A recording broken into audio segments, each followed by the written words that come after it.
Hello YouTube, this is Lego Tech, and today we're going to be doing a review on this Broadway Limited Paragon 2 Santa Fe 3755. So this is with Paragon 2, as I just stated, and this is an older model, granted, but I got this recently at my train club because a member sadly passed away, but his collection was donated to the club, and then, we could buy stuff off of it, and the money went to the club and whatnot, blah, blah, blah. And I picked up this. Anyway, so without further ado, let's go quickly into the history of this thing and then the unboxing, and you'll hear the sounds, whistle, and get to see it in action as well. So without further ado, let's go. Also, actually, right now. Anyway, to begin with, the Santa Fe ordered the 3700 class Northerns in the late 20s, and they were seen pulling passenger and freight trains throughout the Depression and through World War II. However, after World War II was when sort of death kind of came for these locomotives, and they all were put out of service by 1956, or I think even the earlier 50s, if I'm correct. I'm more of an SP guy. Santa Fe is like a small side railroad I like doing. Anyway, so they were all retired by the late 50s, and most of them were scrapped except for 3751. I think there might be another sister. Correct me if I'm wrong, but that's the history that I know of these locomotives. Without further ado, let's get into the unboxing part. So to start with, we got some paperwork right here. So BLI's 2-year warranty plan. I'll say this. Your warranty doesn't entirely mean much if your model is designed poorly, and I'm not trying to say in a rude way, but from what I've heard and talked to people, they've had very poor experiences with Broadway. We got an exploded parts diagram of the locomotive and the tender, so something nice to see there. And then the operator's manual, which has nothing really too important in it. Just like everything you need to know if you really want to learn about it. And then let's get this piece of foam off. I'll put everything back in the lid down there. And here's where the locomotive is, but let's take accessories. So this is just an empty bag with, this is the funnel for smoke fluid, because this thing does have smoke.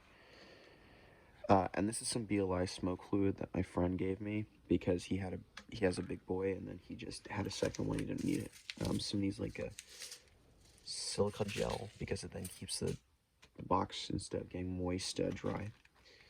One of the funnel accessories, because the Northerns here did have different funnels. They would have the extended funnel. You could see them on the 2900 class in 2926 in New Mexico. In the first test run, you see the boiler go, the boiler smokestack go up. That would be so way the smoke, when it would come out of the smokestack, it would not get into the cab, in the way of the driver's vision. So we got some spare traction tires with one of the wrench screwdrivers to take off the drive rods. And now let's get into the meat and potatoes of this. So we'll start out with the locomotive.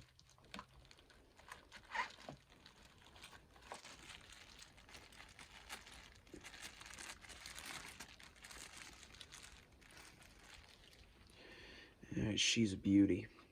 Alright, there we go.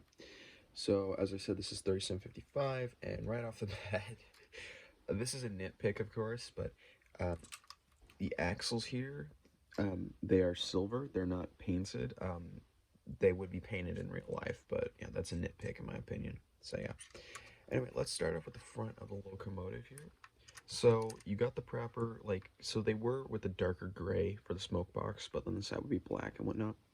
The proper headlight, moving bell here. You can see the reversing lights, so you would have you'd see white, red, green for the different signals. I think that's the water heater smokestack here, which is hollow, which you can sort of maybe even see the, and not even I can see it, but there's the, sorry, in there is the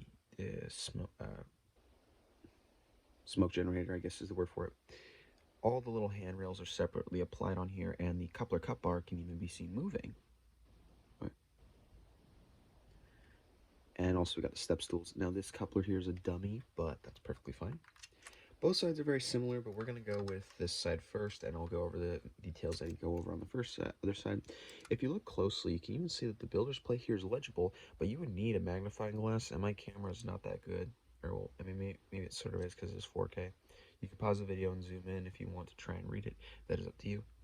Sadly, the number boards here do not light up. I wish they did, but they sadly don't.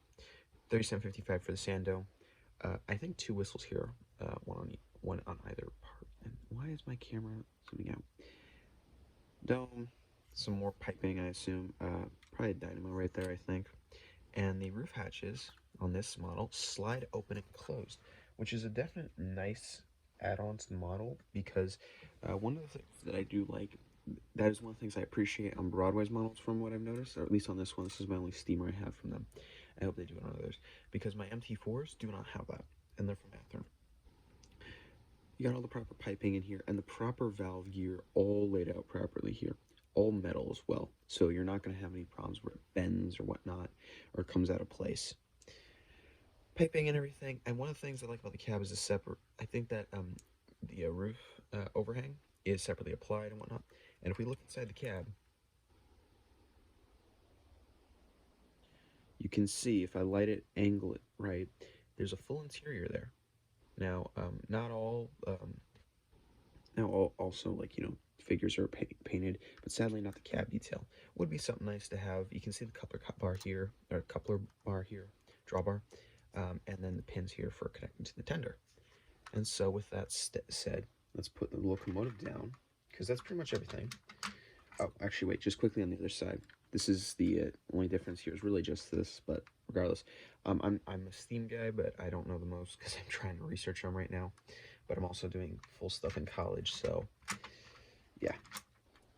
If anyone has more information, please inform me. I would love to hear more and be educated on this.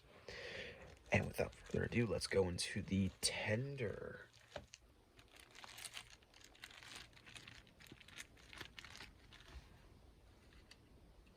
So you got your pins here and everything, and really nice numbering for the Santa Fe in the 3755 numbering. You can see the toolbox here, and these are 6-axle. You got this, the tender here has 6 axles. Some separately applied detail. If we look at the top, you can see the water hatches here, the oil hatches. Oh, sorry, wait. Those are the water hatches. There's the oil hatches. Some handlebars. This one's slightly bent a bit. And just some toolboxes and whatnot. And you can look right here. You can even see that there's the oil hatches.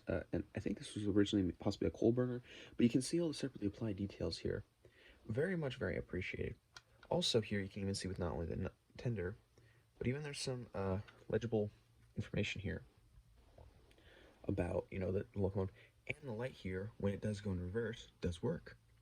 So with that said, let's get into the actual portion of the video where it is a proper review of the locomotive in action. So we're going to currently put it on the track. The track is hooked up with power, but the power is not turned on because I have my DCS 51 with the power off for this. So we are going to first hook this up. And then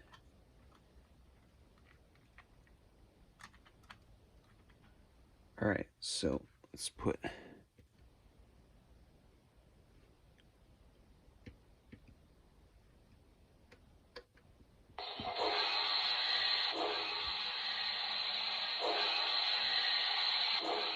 so this is the locomotive sounds.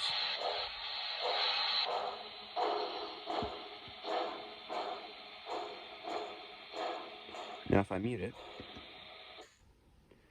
you can hear that spinning. If you're thinking that that's a problem with the locomotive, that is not actually. That is the smoke generator inside. And I know the locomotive's going off camera, so let me stop for a second. And if we put it in forward, you can see that the light's on now. Now that is the smoke generator, because even though I have it turned off, it will still spin. Can be something maybe a bit annoying for some people. If that is the case, I would recommend just removing the smoke generator altogether and whatnot. But regardless, let's unmute it. And let's let you hear the sounds of the locomotive for a second.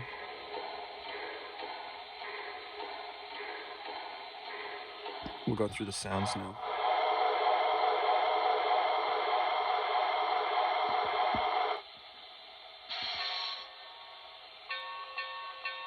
That's the bell. The whistle. This is the full long one. You can have the shorter ones, I think. Oh no, you can't on this one. a blowout. I'm correct. I think it's a blowout. Well, that's a blowout.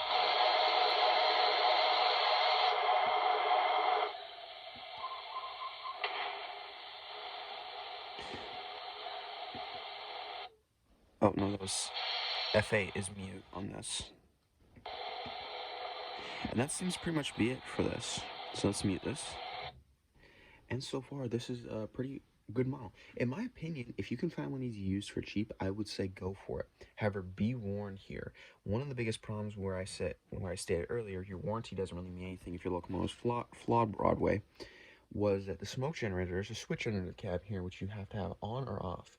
I would recommend keep it off always because this is a plastic model at the end of the day.